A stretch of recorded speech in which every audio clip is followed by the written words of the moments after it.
Bonjour à tous, on se retrouve aujourd'hui le octobre, dans le début octobre, pour ce que nous devons faire exactement comme plantation, etc., comme petits travaux. Donc là, comme vous pouvez le constater, donc j'ai retiré toutes les tomates. Donc je les ai retirées il y a à peu près une semaine. Donc vous pouvez encore les faire pour pouvoir récupérer tout ce qui est des pépins, etc. Alors je vais vous montrer, par exemple, là j'en ai encore une. Alors comment savoir comment récupérer une tomate pour les graines? Alors c'est très simple, hein. C'est qu'à un moment donné, vous allez avoir les tomates qui vont faire des petites veines. Et c'est là que vous savez quand il faut récolter pour les graines. Donc là, vous voyez, j'ai laissé ceux qui sont là, parce qu'ils ne sont pas encore finis. Donc si je prends par exemple celle-ci, vous voyez, il y a plein de petites craquures. Allez, je fais un petit focus, voilà. Vous voyez, il y a plein de petites craquures et c'est comme ça que vous remarquez que la tomate est bonne pour ses graines. Et toutes les tomates qui sont comme ça, en principe, à partir de septembre, octobre, novembre, vous voyez, les tomates, elles ont tous ça. Vous voyez, il n'y en a pas une en exception qui n'a pas des petites rayures comme ça. Si je prends celle-là aussi, hop. Vous voyez, là, à partir de la tête, vous voyez, elles ont toutes des petites rayures. Je vais prendre celle qui est là-bas. Hop. Vous voyez, celle-là aussi, des petites rayures partout sur la tête. Hop, celle-là aussi, vous voyez, il y en a plein. Et c'est comme ça que vous pourrez savoir quand il faut récupérer les pépins qui sont au top pour tout ce qui est de graines paysannes. Voilà. Alors j'ai remarqué aussi une chose, c'est que vous voyez là, j'ai un petit marron qui a poussé directement sur le fil, hein. Enfin sur le grillage on va dire. Et comme c'est des grimpants, bien sûr, ils vont grimper, hein. Mais c'est une première fois que je vois ça. Et du coup, ça a l'air d'être pas mal, hein. J'en ai quelques-unes qui ont fait ça. Vous voyez là, ici. Je fais un petit zoom. Vous voyez celui-là? Pareil, hein. Ouais, c'est pas top pour le zoom, hein. Celui-là aussi, qui est juste ici. Et le dernier, lui, il est beaucoup plus voyant. Ouais, vous voyez, juste ici. Donc, j'en ai 4 qui ont poussé comme ça, en grimpant. Ma foi, ça a l'air d'être pas mal. Au début, je pensais que la liane, elle allait pas tenir avec le poste. Un truc comme ça, faut savoir, il pèse facile 6-7 kilos, hein. Donc moi, j'aurais jamais pensé que la liane, elle aurait pu supporter son poids. Et finalement, vous voyez, on est bien trempé, hein. Donc au final, je pense que je vais faire ça l'année prochaine. Parce qu'il faut savoir une chose, c'est que la liane, elle doit supporter le poids. En supportant le poids, elle est obligée de faire en sorte de s'adapter. Et du coup, fortifier sa racine, fortifier tout ça. Donc je pense que ce sera bien comme ça. Je vais tester ça l'année prochaine, on verra ce que ça donnera. Donc, pour les tomates, voilà, je vous ai donné un petit conseil quand savoir récolter les graines. Toujours jamais prématurément, mais toujours au plus longtemps, elles seront sur le pied, moins elles auront de maladies, etc. pour sa prochaine croissance en graines. Donc là, vous voyez, j'ai fait une tranchée comme ça, donc c'est très simple, hein. J'ai pris, la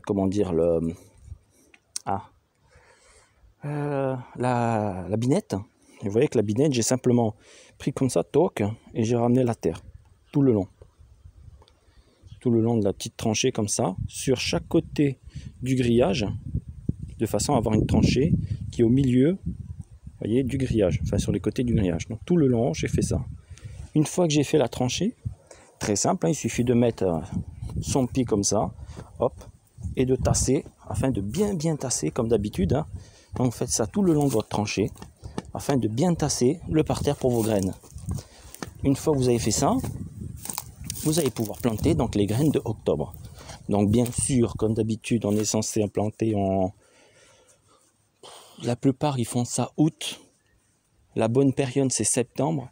Mais moi, vous me connaissez, je préfère tout ce qui est vraiment le plus tardivement possible. C'est-à-dire octobre. Même si c'est un peu délicat de faire ça en octobre, moi, je préfère faire ça en octobre. Ce qui laisse plus de fortification, etc. pour la prochaine, comme d'habitude, progéniture des graines. Donc là, ce mois-ci, donc octobre, début octobre, je vais refaire des fèves, donc celle-ci, des févéroles, donc celle-ci, hein, fait partie des familles des légumineuses et qui vont remettre un apport de tout ce qui est azote. Donc c'est-à-dire s'il y a beaucoup trop d'azote dans la terre, elles vont refaire un genre de... Enfin, vous m'avez compris, voilà. Après, avec ça, je vais remettre comme la dernière fois le verse. Donc la même chose que les févéroles. Et pour terminer, je vais remettre un petit peu de lotier, encore une fois. Avec ceci, vous avez la laitue, la chicorée. Vous voyez, des petites graines que j'ai moi. Donc laitue chicorée, donc d'hiver, hein, bien sûr. Et pour terminer, vous avez donc ces petits grains là, qui est, je crois que ces petits pois, les petits pois ambrosia. Vous voyez, ces petits pois que j'ai depuis quelques années. Donc, pareil, hein, je vais refaire. Donc voilà, ce sera donc en type de légumes, la chicorée et la laitue, et les petits pois que je vais planter. Donc c'est très simple. On va refaire comme la dernière fois avec, c'était, oh là là, tous les moustiques de malade. Voilà. Franchement, si je mets pas la combi, il y a au moins une trentaine de moustiques qui me tournent autour. C'est un truc de malade. Donc vous prenez, on recommence avec le verse. Hop, une petite graine de verse. Donc toc, au début. Après je passe, donc bien sûr vous pouvez faire le cycle que vous voulez. Hein. Si vous voulez commencer d'abord par la févérole, prenez le févérole. Donc pareillement, hein, deuxième graine.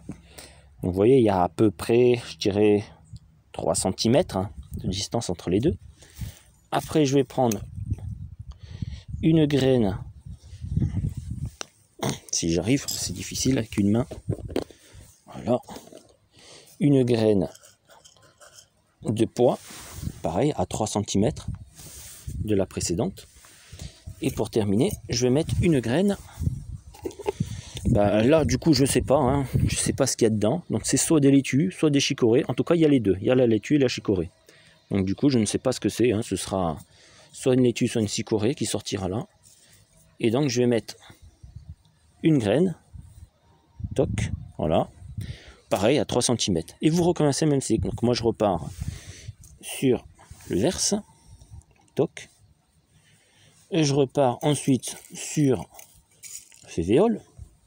Toc. Ensuite, le petit pois, toujours à 3 cm d'écart. Et pour terminer, un petit coup, c'est soit salade, hein, etc. Et donc, vous continuez ce cycle, toute la lignée jusqu'à là-bas. Une fois que ça c'est fait, vous prenez un petit peu de terre qui est là, et vous remettez délicatement, hop, comme ça. Vraiment, pas beaucoup, hein. Peut-être l'équivalent de 1 petit centimètre. Pas plus. Parce qu'il faut savoir que ces graines-là, elles sont assez capricieuses. Et elles n'aiment pas quand il y a beaucoup de terre. Sinon, elles ne sortiront pas. Pour ce qui est de l'arrosage, vous mettez un arrosage avec une pomme très très fine. Il faut que ça fasse un genre de petite... je vais vous le montrer, hein, comme ça ce sera plus rapide. Hop. Vous voyez là c'est beaucoup trop fort. Non. Non, ça va pas. Voilà, lui, je crois qu'il n'est pas bon ce embout pour faire ça. Non, c'est pas un bon embout pour faire ça. Bon. En gros, vous aurez compris, il faut que ça soit vraiment de la pluie très très fine. Donc vous saurez quoi faire. Il faut vraiment que ça soit fin. Et vous mouillez une première fois, pas trop. Vous attendez une trentaine de minutes, vous refaites une deuxième fois, vous attendez une trentaine de minutes et vous refaites une troisième fois. Pour que ça soit bien mouillé et pas plus d'une fois. Enfin, pas plus d'un cycle. Une fois que vous avez arrosé ces 3 fois, vous n'arrosez plus du tout. Sinon après, comme d'habitude, vous risquez de faire pourrir la graine. Donc ça c'est fait. Ensuite, pour terminer, en octobre vous aurez aussi un autre travail. si vous avez fait les patates, bien sûr. Bon, vous voyez, là, j'ai toutes les patates qui sortent. Je vais essayer de me mettre un peu comme ça, hop, pour que vous voyez mieux. Vous voyez, elles sont bien sorties. Et le but, je vais me mettre plutôt ici, comme ça vous verrez encore mieux. Et je vais essayer de me mettre à plat. Hop. Vous voyez, il y a à peu près 10 cm qui sont sortis. Et là, le but, ce sera, pour vous, hein, de casser les feuilles les plus bas possibles. Toc. Toc. Toc. Ici. Ah, il y a vraiment trop de soleil, c'est un truc de fou. Du coup, vous avez un gros flash directement. Voilà. Alors, je vais essayer de vous montrer comme ça ce pied-là. Où est-ce que j'en étais? Voilà, ici, encore celui-là. Et là, vous voyez, si je prends du bas, donc celui-là, vous voyez, j'ai coupé tout le long, les feuilles de tout son tronc. Et là, à partir de la tête, là où il y a mon doigt, de la tête, vous voyez, il y a juste cette petite partie-là. Et toute cette hauteur-là, qui part donc d'en bas, hop, voilà, c'est mieux, voilà, d'en bas, j'essaie de faire un focus, voilà, d'en bas jusqu'à son tronc, vous allez remettre un peu de terre. Donc vous prenez la terre comme ça, toc, et vous allez remonter tout le haut. Et petit à petit qui poussera, ben vous allez essayer de faire un talus qui fasse au moins l'équivalent. Ce qui serait bien, c'est au moins 50 cm de haut, voire jusqu'à 1 mètre de haut. Comme ça, tout le long de son tronc, il pourra refaire des patates. Voilà, j'espère que j'ai essayé de m'expliquer le plus possible. Je vais essayer de vous le remontrer encore une dernière fois. Voilà, avec celui-là, ce sera mieux. Comme celui-là, il n'a pas à côté. Alors, hop, je reprends. Un petit focus. Je ne sais pas si vous voyez, hein, parce que moi, j'ai le soleil en pleine face. Je vois rien du tout, je vois pas l'écran. Donc là, hop, je casse celle-là.